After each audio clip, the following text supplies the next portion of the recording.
keessatti hojii konistirakshinii hojjechuuf ji'oota 6 darban kana keessa achi jira.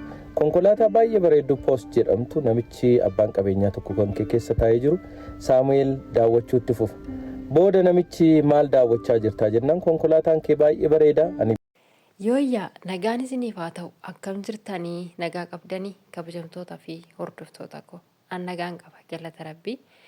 Egaan kabajamtoota fi hordoftoota koo akkuma jalqaba irratti sagalee muraasa isaa dhaggeeffattanii waa'ee mucaa kanaa waan baay'ee takka nama dhibudha dhugaa dubbachuudhaaf jechuudha. Jechuun inni bakka ani beektu gaafa itti yaadee jedhu dinqiidhuma wayitiif guyyaa sanallee mucaa kana akka inni makiinaa sana ilaalu isa taasise. Egaa akka jedhametti egaa osoo karaa deemaa jiru hojii isaatii gara hojii isaarraa bahee gara manaa deemuudhaaf yookiin immoo iddoo jireenya isaatii deemuudhaaf osoo deemaa jiru makiinaa baay'ee bareedu tokko argee dhaabatee ilaaluu eegale. Kana booda gaafa inni dhaabatee makiinitti ilaalutti fufuun booddee abbichi makiinaa maal ilaalaa jirta jennaan makiinaan kan kun baay'ee tokko natti bareeddee sababa kana ta'eefin dhaabadheetiin ilaalaa jira waan makiinaan kennatti bareeddeef jedhee deebisee fi jedhanii jennaan ekaa achiin kottu makiinaa kana keessa seenii daran kan alarraa sitti bareedeen caalaa gara keessaa yoo seente immoo sittiin argisiisa kan kana caalu jedhee abbaan qabeenyaa fuudhee gara makiinaa keessaa seensisee wantoota makiinaa keessa jiru hunda isaa akkaataa makiinittiin kun itti konkolaachifamtu hunda isaa itti argisiisee gaafa jedhu. Obboleessi keenya kunis daran isa alarraan argee dinqisiifatee baay'ee tokko ajaa'ibsiifateen caalaa gaafa keessa seenee taa'ee jedhuun booda baay'ee tokko dinqisiifatee jedhani. Egaa sanaan booddee namoonni baay'een egaa namtichi abbaan qabeenyaa kuni abbichi makiinaa kuni viidiyoo isa waraabaa ture gaafa inni akkasittiin dinqisiifatee miirri gammachuu tokko isatti dhaga'amee jedhu viidiyoo waraabaa ture jechuudha abbaan qabeenyaa kuni. Sanaan booddee viidiyoo isaa kana Instagram irratti poosti godhee jedhame dubbii akkuma oduu dhageenyetti oduudha malee ofii keenyaa waan kana irra geenyee waan argine miti. Egaan Instagram irra godhamee gaafa jedhamu namni tokko ammas argee raawwatee namni isa arge kun immoo akka isa qunnamu yookiin immoo akka isa argatuuf barbaadaa ture jedhani. Egaa akka carraa ta'ee mucichis barbaadamee kan argame. Amma immoo haalichi inni keessa jiru haala akkamiitii yoo jettanii haala dansaa haala baay'ee takka nama gammachiisudha jechuudha. Ergaa gurbicha saanaa wal arganii jedhaniis mee viidiyicha isinii baneetan viidiyoo dhaggeeffannee walitti deebina. Keessatti hojii konistirakshinii hojjechuuf ji'oota 6 darban kana keessa achi jira. Konkolaataa baay'ee bareedduu poost jedhamtu namichi abbaan qabeenyaa tokko kan keessa taa'ee jiru Saamu'eel daawwachuutti fufa. Booda namichi maal daawwachaa jirtaa jennaan konkolaataan kee baay'ee bareeda ani biyya keenyatti kana argeen beeku jedheen kottu seenii sin agarsiisaa jedheeni. Namichi kunis saamii konkolaataa keessa galchuudhaan miira konkolaataa bareedduun kun yeroo oofamtu qabdu itti agarsiisuu eegale. Saamiinis baay'ee ajaa'ibsiifame. Miirri isaa baay'ee ajaa'iba ture. Maarree viidiyoo waraabaa waan tureef namichi viidiyoo isaa kana Instagramii gubbaatti lakkise. Namoonni miiliyoonatti lakkaa'aman hedduun viidiyoo saamii kana argan. Maarree yeroo kana moodellii biyya Kaameroon baay'ee beekamaa Eriik jedhamu mucaa kana arguudhaan saamii barbaachuu jalqabe.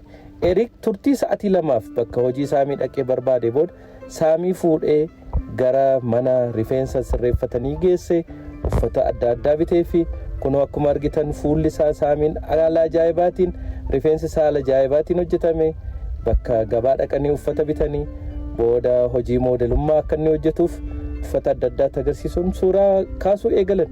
Egaa akkuma isin argitan suuraan saamii baay'ee bareeda nama hojii kana waggaa dheeraaf hojjechaa ture fakkaata. Egaa saamiin yeroo ammaa kana moodel Eriik wajjin ta'uudhaan hojiiwwan garaagaraa waan babbareedaa fi beeksisoota adda addaa hojjechuudhaaf kontiraata adda addaa argatee jira. Gara fuulduraatti maaltu beekaga? Saamiin moodela baay'ee cimaa fi bareedaa Oromoon biyya Dubaayii qabdu ta'uu danda'a. Namoonni hundumti keessan abdiin kutatinaa isiniin jedha ulfaadhaa. Egaan kabajamtoota hordoftoota koo akkuma sagaleetaa dhaggeeffataa turtanitti jechuudha. Egaa seenichi mucichaa yeroo muraasa kan akkaataan inni gara sooshaal miidiyaa kanatti dhufee sooshaal miidiyaan hundi isa ta'uu jalqabee sababa kanadha jechuudha. Maarree ilma Oromoo tokko gaafa akkasittiin beekamtii argatu waan xiqqoo kanarratti gaafa guddina argatu maaltu isinitti dhaga'ama? Gammachuutu nutti dhaga'ama jechuudha. Ani gara kan kootiin hedduu takkan gammade.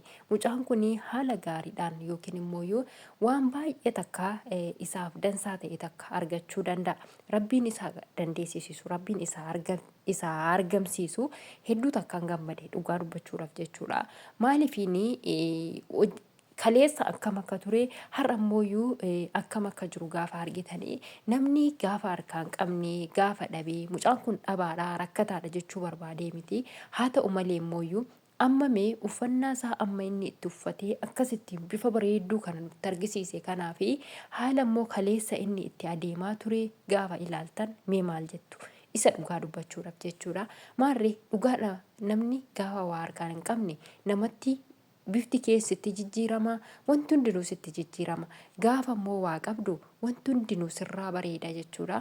Maarree mucaan kun akkasittiin bifti isaa nama bifa biraa fakkaatee uffata akkana bareedu kana uffatee gaafa akkana nutti gadi ba'u waan nama biraa argitan isinitti fakkaanne anaan natti fakkaate.